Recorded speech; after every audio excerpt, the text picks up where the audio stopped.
خاندانی منصوبہ بندی کو شرعی نقطہ نظر سے ایک سوال اور اس کا جواب۔ سلام مسنون، دنیا کی تیزی سے بڑھتی ہوئی آبادی ماہرین اقتصادیات و عمرانیات کے پیش نظر ایک ہولناک مسئلے کی صورت میں جلوہ گر ہے۔ اگر اس مسئلے پر محض اقتصادی عمرانی نقطہ نظر سے بحث کی جائے تو تحدید النسل ناگزیر معلوم ہوتی ہے۔ تاہم مسلم معاشرے میں کسی تحریک کے آغاز سے بیشتر اس کی شرعی حیثیت کا تعین ضروری ہے۔ میں ایک تحقیقی ادارے سے وابستہ ہوں، اسلام اور خاندانی منصوبہ بندی کے موضوع پر کام کر رہا ہوں۔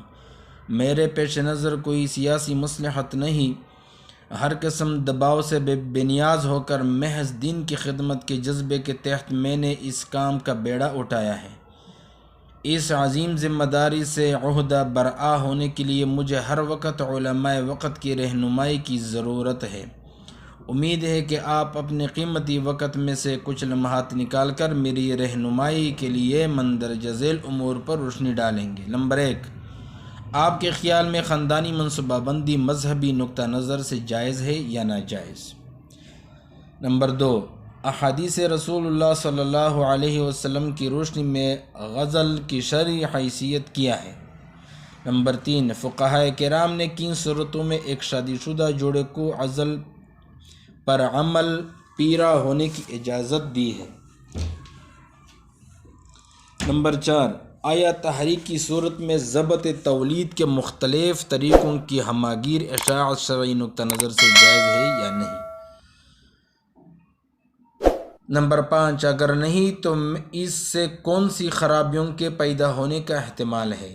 نیز ان خرابیوں کے تدارک کے لیے آپ کی تجاویز چاہیے۔ نمبر 7، غزل کے علاوہ ضبط تولید کی دیگر جدید طریقوں پر عمل کرنا شرعاً جائز ہے یا نہیں؟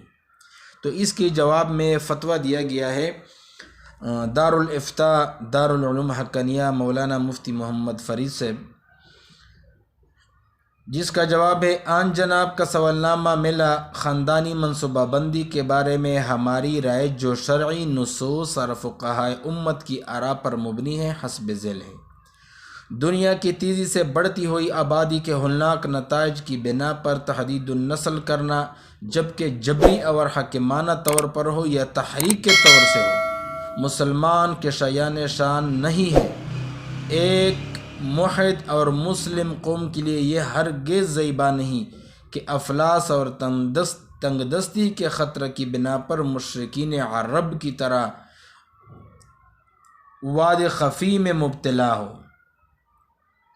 نیز جب پیغمبر خدا صلی اللہ علیہ وسلم اور خلفائے راشدین، جن کی عاقبت اندیشی، ہمدردی اور شفقت علی الخلق میں کوئی شبہ نہیں ہے، انہوں نے عرب جیسے ریگستان اور بے آب و گیاہ ملک میں تحدید النسل کا حکم یا مشورہ نہیں دیا، حالانکہ وہاں قحط کا خطرہ بلکہ اس کا متحقق ہونا ان کو محسوس تھا، بلکہ بجائے تحدید کے تکثیر النسل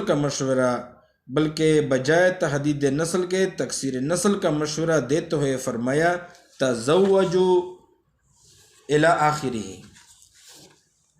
تو مسلمان معاشرے کے لیے یہ کب زیبا ہو سکتا ہے کہ پیغمبر خدا صلی اللہ علیہ وسلم اور خلفائے راشدین کا اتباع چھوڑ کر ہر معاملے میں مغرب کی اندھی تقلید کرے، اور تقلید بھی اس درجہ کی کہ اگر آج ہی مغرب کی طرف سے تکثیر النسل کا اشارہ ہو جائے، کہ بس اپنی بچوں کی اولاد کو زیادہ کر لوں، تو فوراً اس کے ثواب اور حق ہونے پر مصر ہوں گے۔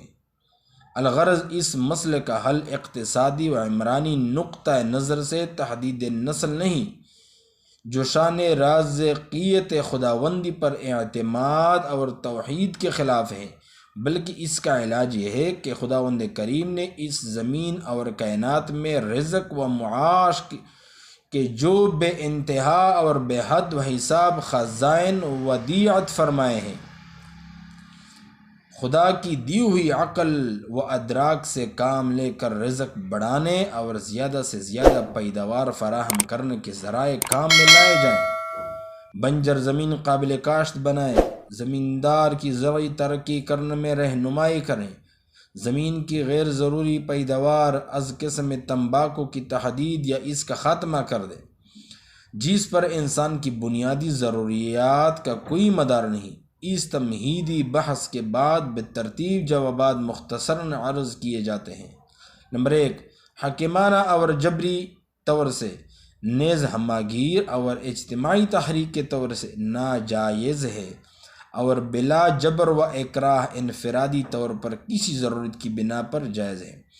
نمبر 2، جائز ہے مگر خلاف اولا ہے، لیکن یہ جواز بھی اس وقت ہے جب یہ امر مفاسد پر مشتمل نہ ہو، کیونکہ جو مباحات مفاسد کا ذریعہ بنے وہ قرآن و حدیث کی روشنی میں ناجائز ہیں۔ اس طرح اس کے محرکات اور بواعث بھی ازروع شرع مذموم نہ ہوں۔ نمبر 3، غزل اور اسقاط حمل ضرورت مند اور معذور اشخاص کے لیے جائز ہے، اور تقلید اہل مغرب کی وجہ سے یا اقتصادی نقطہ نگاہ سے ناجائز ہے، جیسا کہ کھڑے ہو کر پیشاب کرنا، اور جو لوگ اس سے ایک تحریک کی شکل دے رہے ہیں ان کے نزدیک یہ ایک معاشی مسئلے کا حل ہے جو ذہنی غلامی کا ثبوت ہے۔ نمبر 4، ضرورت مند اور معذور کے لیے انفرادی طور پر بلا جبر و اکراہ جائز ہے، جبکہ مفاسد پر مشتمل نہ ہو، لیکن مفاسد پر اشتمال یقینی ہے، اس لیے اسے تحریک کی شکل میں چلانا بہرحال ناجائز ہے۔